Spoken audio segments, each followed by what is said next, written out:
1971년 1월 속초공항의 활주로에서 한 대의 비행기가 엔진음을 울리며 하늘로 떠올랐습니다.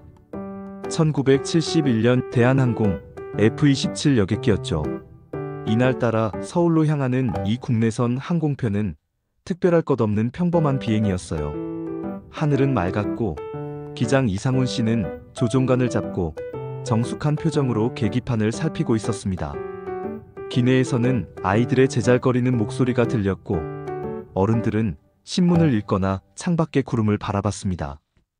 누군가는 서울에서의 약속을 생각했을 거고 누군가는 퇴근 후 집에서의 따뜻한 밥상을 상상했을 겁니다. 1971년의 하늘은 그렇게 평온했어요. 승무원 최석자 씨는 기내식 수레를 밀며 승객들에게 음료를 권했습니다. 20대 초반의 그녀는 기내 서비스가 얼마나 중요한지 배우던 신입 승무원이었죠. 그러나 아무도, 정말 아무도 이 평화로운 비행이 얼마나 오래 지속될지 알 수 없었습니다. 30분도 채 안 되는 승객들이 탄 이 작은 항공기 위에서 곧 상상할 수 없는 일이 터져나올 것이었거든요. 기체는 꾸준히 고도를 올렸습니다. 지표면 위로 몇백 미터, 몇천 미터, 서울을 향해 남쪽으로 날아가던 그 순간 한국의 하늘은 여전히 고요했습니다. 평화로움이 비극의 전주곡이 될 줄은 누가 알았겠어요. 조용한 기내에 갑자기 고함이 울려 퍼졌습니다. 북으로 가라. 북으로 가. 기내 뒤쪽에서 일어난 청년 겨우 22살의 납치범이 손에 들린 물건을 흔들며 외치고 있었어요. 기장과 부기장의 얼굴이 창백해졌습니다. 이게 진짜 일어나는 일이라는 게 믿어지지 않는 표정이었죠. 승객들은 그 순간이 꿈인지 현실인지 구분할 수 없었어요. 누군가 비명을 질렀고 누군가는 얼어붙었습니다. 기장 이상훈 씨는 침착하게 조종관을 움직이기 시작했습니다. 지난 몇십 년간 쌓아올린 조종 경험과 본능이 그에게 말했어요. 침착함 하나만이 이 위기를 헤쳐나갈 수 있는 길이라고 말입니다. 납치범의 목소리는 점점 더 커지고 있었고 그 청년이 손에 들고 있는 게 장난감이 아니라는 건 기내 전체가 알고 있었습니다. 승무원 최석자 씨는 두려움으로 몸이 떨렸어요. 방금 몇 개월 전부터 시작한 이 일을 하면서 겪을 수 있는 가장 끔찍한 상황이 벌어지고 있었던 거죠. 기내의 공기가 온통 공포로 가득 찼습니다. 승객들은 북한이 얼마나 무서운 곳인지 알고 있었어요. 하루하루를 분단의 상황 속에서 살아왔던 그들에게 북이라는 두 글자는 죽음과 같은 의미였습니다. 누군가는 주민등록증을 꺼내 깨물었어요. 그렇게라도 신원을 알릴 수 없게 하려는 절박한 몸부림이었습니다. 기장 이상훈 씨는 납치범의 요구에 따라 기체의 방향을 북쪽으로 틀기 시작했습니다. 조종관을 잡은 손은 차갑기만 했습니다. 지표면 위의 높이는 계속 유지되었고 나침반은 북쪽을 가리키고 있었어요. 이 항공기는 이제 예측할 수 없는 어딘가로 향하고 있었습니다. 기내의 긴장이 극에 달한 그 순간 납치범이 손에 들고 있던 물건을 던졌습니다.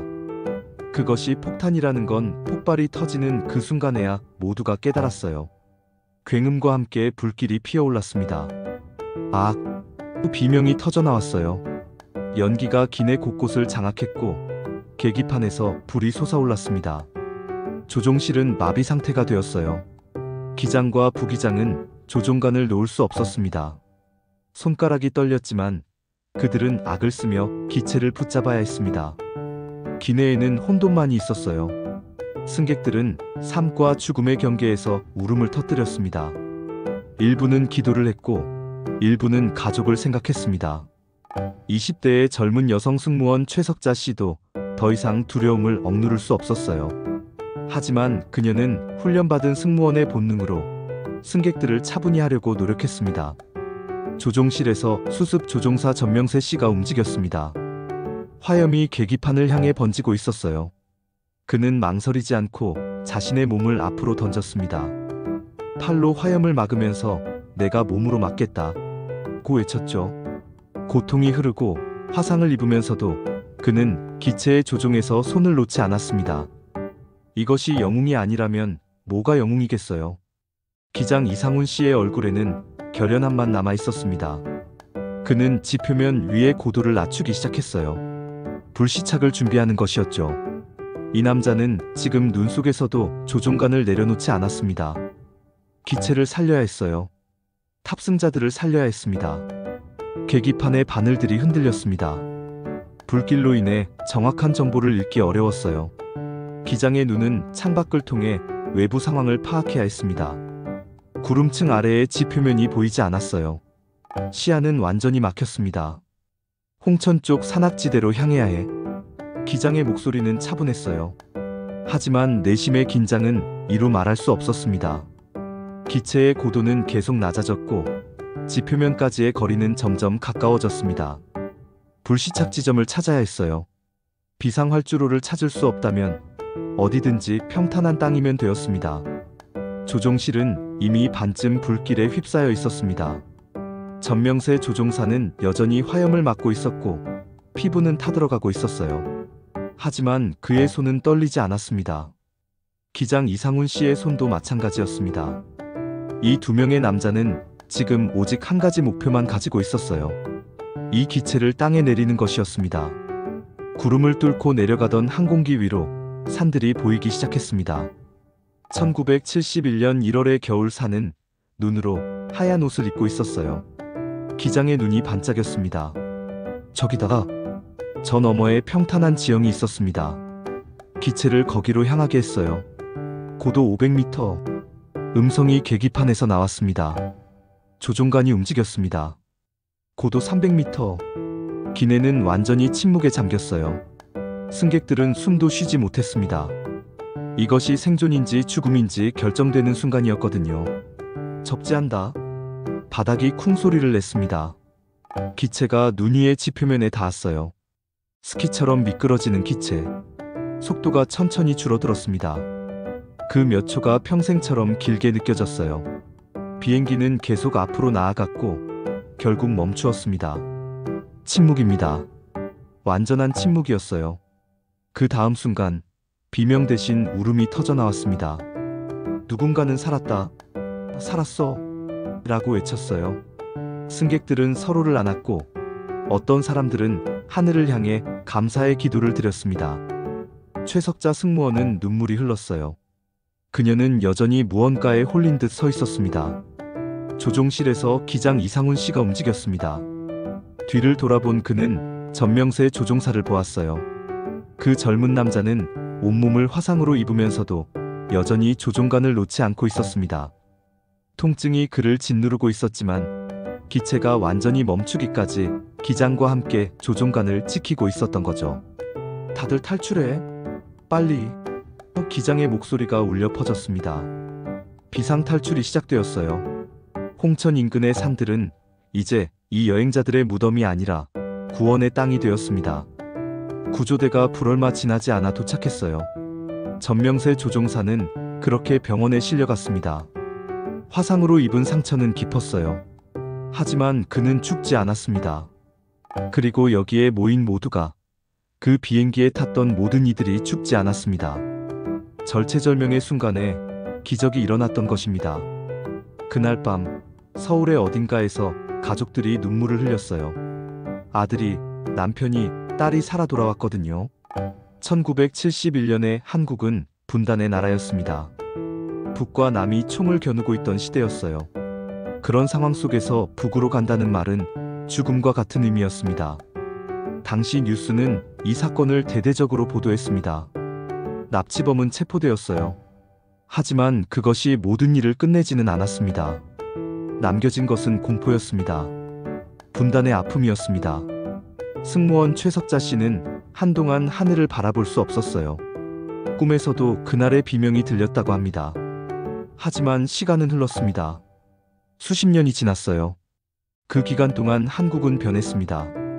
경제가 성장했고 세상이 변했습니다. 하지만 그날의 기억은 결코 사라지지 않았어요. 기장 이상훈 씨는 계속 비행기를 조종했습니다. 그 사건 이후로도 말입니다. 조종사로서의 책임을 다했던 그는 하늘과 친구가 되었어요. 전명세 조종사도 마찬가지였습니다. 화상으로 입은 상처를 안으면서도 그는 하늘을 포기하지 않았어요. 2024년 50년을 훨씬 넘긴 지금 최석자 씨와 승객 정근봉 씨가 만났습니다. 반세기를 넘어선 재회였어요. 두 사람의 눈빛은 밝았습니다. 이제 그 기억도 누군가에게 전해져야 한다는 생각이 그들을 이곳으로 이끌었던 거죠. 분단의 시대가 남긴 그날의 하늘. 그것을 기록해야 한다는 사명감 말입니다. 조종실 안에서 나누어진 말들이 있었습니다. 기장과 조종사 사이의 대화. 그리고 조종사가 승무원 최석자 씨에게 던진 한마디의 말입니다. 미스 최, 나 집에 갈 수 있을까? 우리 색시 볼 수 있을까? 화상을 입으면서도 죽음 앞에서도 이 청년이 생각한 것은 어디론가 도망치는 것이 아니었어요. 아내를 보고 싶다는 간절한 마음이었습니다. 그것이 그를 계속 조종관을 잡게 했던 거죠. 그 목소리는 지금도 누군가의 귀에 울려 퍼집니다. 스튜디오에서 재현되는 그 음성 속에는 1971년의 하늘이 담겨 있었어요. 절망 속에서도 희망을 놓지 않았던 한 남자의 음성 말입니다. 그것은 비단 조종사 전명세 씨만의 목소리가 아니었어요. 그것은 당시 대한민국의 모든 젊은이들의 목소리였습니다. 분단의 시대를 살면서도 미래를 포기하지 않았던 그들의 목소리였던 거죠. 기장 이상훈 씨도 마찬가지였습니다. 그의 결단이 없었다면 그 남자의 아내는 남편을 잃었을 겁니다. 탑승자 모두가 죽음의 땅에서 헤매고 있었을 겁니다. 하지만 그는 침착함을 잃지 않았어요. 조종관을 놓지 않았습니다. 그것이 영웅주의가 아니라면 뭐가 영웅주의겠어요. 수십 년이 지난 지금 이 두 명의 남자는 여전히 기억되고 있습니다. 그들을 아는 사람들의 가슴 속에 말입니다. 1971년 1월의 그 사건은 단순한 항공사건이 아니었습니다. 그것은 한국 현대사에 새겨진 상처이자 동시에 극복의 기록이었어요. 분단의 슬픔 속에서도 생명을 지키려던 사람들의 이야기였습니다. 폭탄보다 강한 것은 용기였고 납치범보다 무서운 것은 분단이었습니다. 하지만 우리는 그 하늘을 이겨냈어요. 그렇게 우리는 하루하루를 살아왔던 거죠. 고통 속에서도 분단의 현실 속에서도 앞으로 나아갔습니다. 지금 이 영상을 보고 계신 여러분 중에 그 시대를 기억하시는 분들이 있을 겁니다. 혹은 그 시대를 부모님으로부터 들으신 분들도 있으실 거예요. 그 시간들, 그 공포 속에서도 누군가는 남을 위해 자신의 몸을 던졌습니다. 누군가는 냉정함을 유지하며 생명을 구했어요. 그것이 우리 역사의 한 페이지입니다. 홍천 인근의 산들도 그날을 기억하고 있을 겁니다. 그 눈 위에 내려앉았던 그 항공기를 말입니다. 그곳은 죽음의 땅이 아니라 생명의 땅이 되었어요. 50년을 넘어 만난 최석자 씨와 정근봉 씨의 눈에는 눈물이 흘렀습니다. 그것은 슬픈 눈물만은 아니었어요. 그것은 생존의 기쁨이자 시간을 이겨낸 사람들의 눈물이었습니다. 그 하늘이 우리에게 가르쳐준 것이 있다면 그것은 평화의 가치입니다라고 그들은 말하고 싶었을 거예요. 대한민국은 계속 변하고 있습니다. 분단의 현실도 아물어가고 있어요. 하지만 그 역사를 잊으면 안 됩니다. 1971년에 하늘 위에서 펼쳐졌던 그 모든 일들을 기억해야 합니다. 왜냐하면 그것은 우리가 어디서 왔는지, 무엇을 이겨냈는지 보여주는 증거이기 때문이에요. 그리고 그 기억 속에는 아직도 누군가의 따뜻한 아내를 보고 싶었던 그 남자의 목소리가 울려 퍼지고 있습니다. 그것이 바로 우리의 역사이고 우리의 힘입니다.